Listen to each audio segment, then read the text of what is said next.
Жылдызкан Жолдошова. Оор күндөрдө Баткенге Камчыкеден башка бирөө барганын көрбөдүм. Камчыбек Ташиевди канчалык сындабайлы, Баткенебиз оор күндөргө дуушар болгондо Камчыкеден башка бийликтүү өөлдөрүнөн бирөө барганын көрбөдүм деп мындай пикирин экс-депутат Жылдызкан Жолдошова Facebook баракчасына жазды. Тексти өзгөртүүсүз беребиз.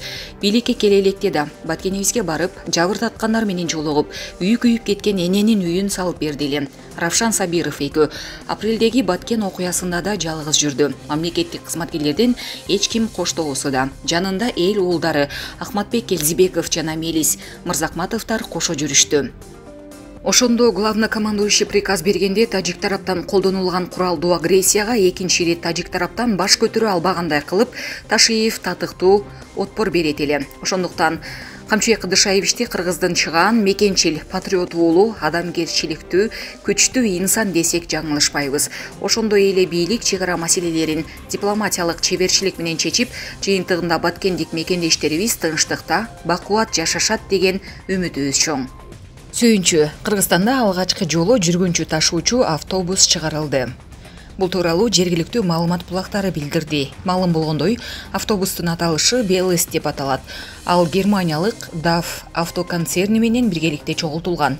Автобус азырынча сыноо иретинде иштелип чыккан. Толук текшерүүдөн кийин газ жана электр кыймылдаткыч менен чыгарыла баштайт.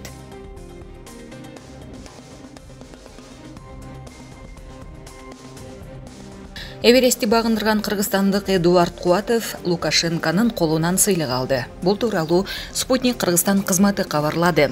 Куатов өткөн жылдын 23 майында дүйнөнүн эң бийик чокусун багындырган. Экспедиция учурунда беларустук альпинист Вадим Фролов коронавируска кабылгандыктан ал өз өлкөсүнүн желегин жана жеңиштүүсүн Куатов менен россиялык Георгий Шлеповго тапшырган. Алар чокуга чыгышып, Беларустун Альпинисттер Федерациясынын миссиясын аткарышкан. Сагынбаев Джундадан түшкөн салыкты 10 миллиард сомго жеткирсе болот. Өлкөдөгү нефть иштетүүчү заводдорду 2023 жылдын соңуна чейин модернизациялоо зарыл. Мындай билдирүүнү Жыргалбек Сагынбаев Спутник Кыргызстан радиосунда маек куруп жатып жасады. Анын айтымында заводдор модернизациялангандан кийин күйүүчү майдын сапаты жогорулайт. Учурда өлкөдөгү 11 нефть иштетүүчү завод бар, анын 7 иштеп жатат, бирок толук кандуу эмес. Ошондуктан өндүрүштү жолго салуу зарыл. Эгерде нефтин иштетүүчү заводдор толук кандуу иштесе, күйүүчү майды арзандатууга мүмкүнчүлүк түзүлөт. Азыркы тапта 50 000 тонна нефтини чийки затын Россиядан алуу боюнча келишимге кол коюлду. Албетте РФ Кыргызстандын стратегиялык өнөктөшү. Бирок чийки затты башка мамлекеттерден алып келип, бул жактан иштеткенге аракет кылуу керек. Жунда жылына 5 миллиард сомдой салык төлөп келген. Эгерде аны чийки зат менен камсыздоо боюнча иш алып барылса, 10 миллиард сомго чейин жеткирсе болот. Мындан тышкары 2023 жылдын соңуна чейин 11 нефть иштетүүчү завод модернизацияланышы абзел. Ансыз мурда салынган заводдорго татаал болуп калат. Ошондуктан бул долбоорду ишке ашыруу үчүн өкмөт арзандатылган насыя менен камсыздоо маселесин карап көрүшү керек. Себеби ал заводдорду модернизациялоо абдан кымбат долбоор болуп саналат. Натыйжада заводдор К2, К3 классындагы эмес, К4, К5 классындагы май менен камсыздайт. Анткени өкмөт буга өтүү боюнча келишимдерге кол коюп, милдеттенме алган, деди Сагынбаев. Ошондой эле ал нефть өндүрүшү жолго коюлса, жумуш орундары түзүлүп, бюджетке түшкөн каражаттын көлөмү өсө турганын кошумчалады. Өкмөт уюмдар жөнүндө мыйзам 90-жылдардын аймагында кабыл алынган, жаңыдан эгемендүү мамлекетке ээ болгонубуздан бери. Ошол мыйзам андан бери өзүңөргө белгилүү 30 жылга жакын убакыт өтүп атат. Ал мыйзамдардын күчү бүгүнкү учурга туура келбей, жооп бербей калгандыгы бул реалдуу жашоонун чындыгы. Себеби бизде эгемендүүлүктү алгандан кийин Кыргызстан жалпыбыздын үйүбүз деген ошол мезгилдеги бийликтердин айтуусу боюнча 4 тарабыбыз кыбыла болуп, каалаган жагыбыздан ким кирсе мүмкүнчүлүк түзүп берип коюп, ошол эл аралык уюмдар, бейөкмөт уюмдар, батыштан, сырттан каржыланган түрдүү максаттагы бейөкмөт уюмдар өтө көп сандаганда, миңдеген бейөкмөт уюмдар түрдүү бир социалдык муктаждыктардын атыны жазып, келишимдерди түзүп, долбоорлорду түзүп, биздин мамлекеттин ичине кирип жайгашып алгандыгы чындык.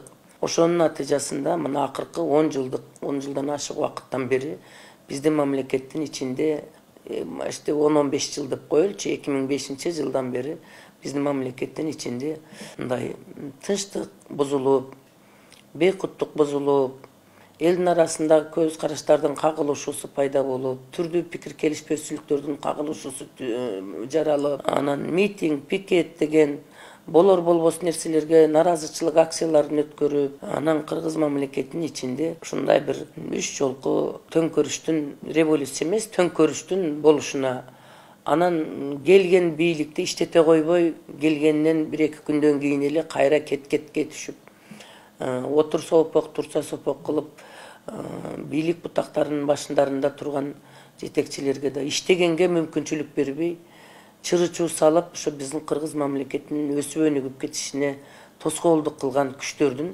бар экендиги бул тарых өзү тасыктап келатат. Ошо көзөмөлдөө органдары тарабынан, салык фискалдык кызматтар тарабынан, ошондой эле укук коргоо органдары тарабынан дагы көзөмөлгө алынып турулсун, тиешелүү органдар тарабынан келген каражаттарын кайда жумшап атат, каяктан алды, канча акча келди, анан киреше булактарынан салыктарды канча төлөп атат, ушул багыттарды көзөмөлдөп туруу боюнча гана бир гана беренеге өзгөртүү киргизилип кабыл алынган.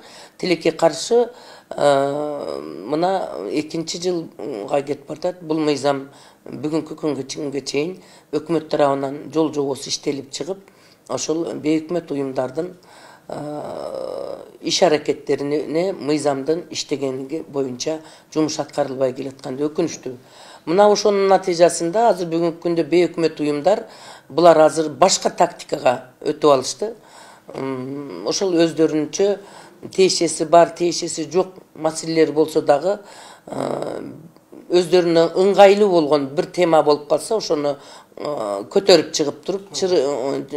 чыгып, коомчулукта пикир жаратып, бийлик бутактарына таасир этип, укук коргоо органдарына таасир этип, анан араларына анча-мынча ошол жабырланып, өзүнүн кичинекей жашоо принциптеринен сыртка калган адамдарды укугун коргогон киши болуп туруп, демократиянын принциптерине жамынып алып туруп, биздин мамлекеттин ичинде мына акыркы 1-2 жылдан бери булар тактикасын өзгөртүп туруп, майда пикет, митингтерди уюштуруп, чырычуу салып, баарын укук коргоо органдарына да, бийлик бутактарына дагы өздөрүнүн тоскоолдугун тийгизип, коомчулукта туура эмес пикир жаратканга аракет жасаган жолго түшүп алышты. Өзгөчө өкүнүчтүүсү, буларды мыйзам менен гана иретке келтириш керек. Алардын ойлору, пикирлери белгилүү. Кыргыз мамлекетинин кызыкчылыгын көздөгөн, чыныгы бечаранын укугун коргоо, же болбосо ошол жерде бир агартуучулук, социалдык маселелерди, муктаждыктарды чечүүдө жардам берет, көтөрүп чыккан маселелери жок. Булар өздөрүнчө бир кайсы бир чырычууга салганга аракет кылат. Ошол эле мезгилде унчукпастан, ар кандай пикеттерге аралашпай, саясатка аралашпай, өздөрүнүн долбоору менен иштеп жүргөн бейөкмөт уюмдар деле бар. Тынч эле жүрүшүп, мамлекетке пайда келтирип аткан агартуу жагын. Ошон үчүн бүт бардык бейөкмөт уюмдар иштерине тыюу салган эч ким жок. Өздөрүнүн ишин менен ачыктап, отчетunu берип, каражаты боюнча маалыматтарын көрсөтүп, анан өздөрүнүн ушул агартуучулук, социалдык маселелерди чечкенге жумушун жасап жүрө берсин. Бирок ошолордун ичинен бир 100гө жетпеген мамлекеттин ичине тынбай чырычуу салып, элдин тынчтыгын бузуп, мамлекеттин өнүгүшүнө ар тараптан социалдык, экономикалык, саясий жактан таасир берип турган бейөкмөт уюмдарды биз мыйзам менен ооздукташыбыз керек да. Ошондуктан мен мына жогорку кеңештин депутаты болуп кайрадан элдин колдоосу менен келдим.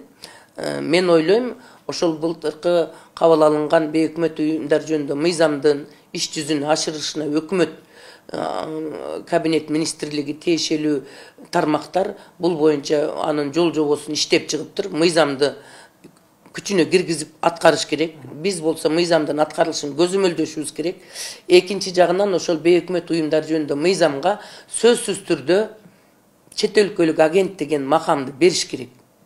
Ал мыйзам менен биз укук коргоо органдарына куралдантып бербесек, буларды баш ийбейт, бакырып тура берет адам укугу деп туруп. Ал адам укугу менен алар көрүнгөнгө кызыгып көрүнгөн маселеге тумшугун тыгып көрүнгөндү көзөмөлдөгүсү келет. Эмне үчүн буларды мамлекет көзөмөлдөбөш керек? Мыйзам ченеминде мамлекет көзөмөлдөш керек.